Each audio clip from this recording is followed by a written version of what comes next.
The rise of artificial intelligence in the media and communication landscape is a topic of critical concern. In particular, it has ignited debates about its benefits to lower-income countries. In this special episode of the book series, we learn that as technology is a social construct, reflecting existing power dynamics, those in the global south, and in particular in Africa, are bound to be marginalized and have their knowledge systems overlooked as the global north dominates technological developments. Today we are looking at a new book, Critiquing Generative AI in Africa's Media Ecosystems.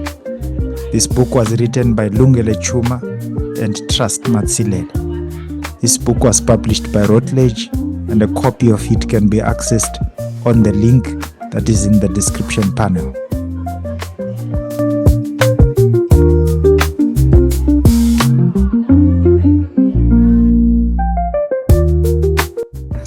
Viewers and listeners, thank you so much for joining us. I'm excited today. I'm now joined by Dr. Trust Matsilele and Dr. Lungile Tshuma. Gentlemen, welcome to the book series. Thank you for having us, Dr. Chikumbu. That's wonderful. Dr. Tshuma, how are you? No, I'm doing well. And thank you once again for having us, Dr. Chikumbu. That's nice. I could not have done it without calling you, because I'm doing this series, the Routledge series on African media, culture and communication studies, and I've actually covered quite a number of other books. I should give a shout out to some very important people that I've already brought on the program. I've brought Dr. Limukani Mate, I've brought Dr. Albert Shara, Jimmy Kainja. I've brought quite a number of media scholars. So it's been interesting seeing the evolution of this publication from, the media studies angle of things. But like you have already noticed, we are more of an interdisciplinary kind of book series. So we actually like the books that carry that quality. And, your book is one such book that provides that kind of quality. It's of interest to us historians. It's of interest to several other people. So I just want to get us started by the introductions. I want you to, talk to our people, get to let them know who you are and the work that you do, the work that you have been doing before this book. I think myself and Lungile, we share greatly, maybe same background, having practiced journalism back in Zimbabwe.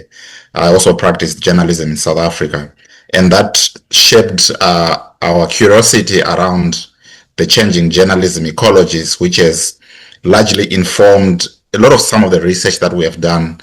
But we have also traversed into other disciplines like social media, music, and also politics. Because if you research media, you don't research it in isolation. You research it as it interfaces with other disciplines like politics, history, music, technologies, like in this volume that we just published.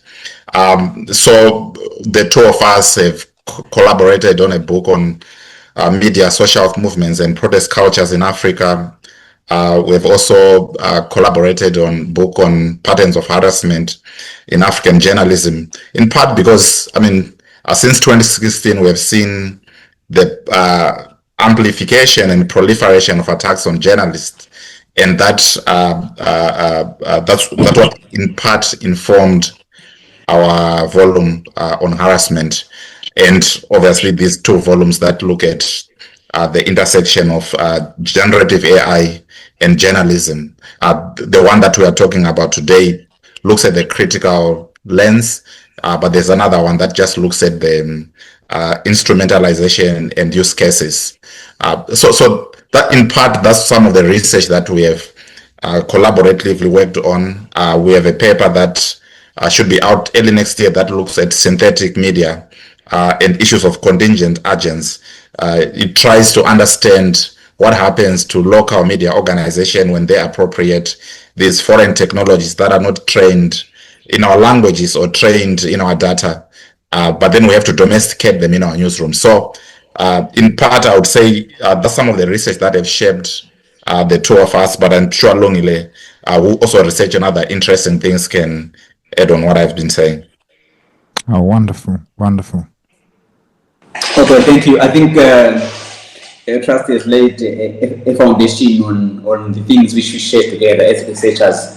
But I think apart from what you just said, I also research on memory studies, which is one of the most interesting disciplines, if I can say so. If you look at African politics and also media systems, where memory it tends to be the central issue around how communities are organized, economical, political, among other issues. But also at the moment, with these new digital technologies, you can't leave them out. You also want to understand how memory is shaped, or is also shaping the use and the application of these digital technologies. For example, now there's AI. How are people using AI to remember either the departed family members or remember certain events in communities? How AI is now a site of commemoration. So those are some of the issues which I'm now engaging on, being influenced by these digital issues and technologies which we are now coping with. Yeah. Maybe another element, Dr. Chikumbu, that isn't necessarily related to what we are talking about today is how we met, myself and Dr. Lungile. So physically we've met only once, but before we met, I think we had worked together on over 7 research projects, which talks to the idea of these national networks and how they inform some of the research. We met during COVID pandemic. He was holed up in one part of the world, I was holed up in another part of the world. And when we met through a mutual friend, Dr. Msima Mbongeni, and we started collaborating on research. And I think this is important to your audience, that sometimes you end up working with people that you have never met. And these networks that you build virtually becomes lifelong important networks, and that's what has happened with me and Lungile. Now we are probably working on our 4th, 5th, and 6th book project, but we have only met once in person, but we have done most of our work virtually.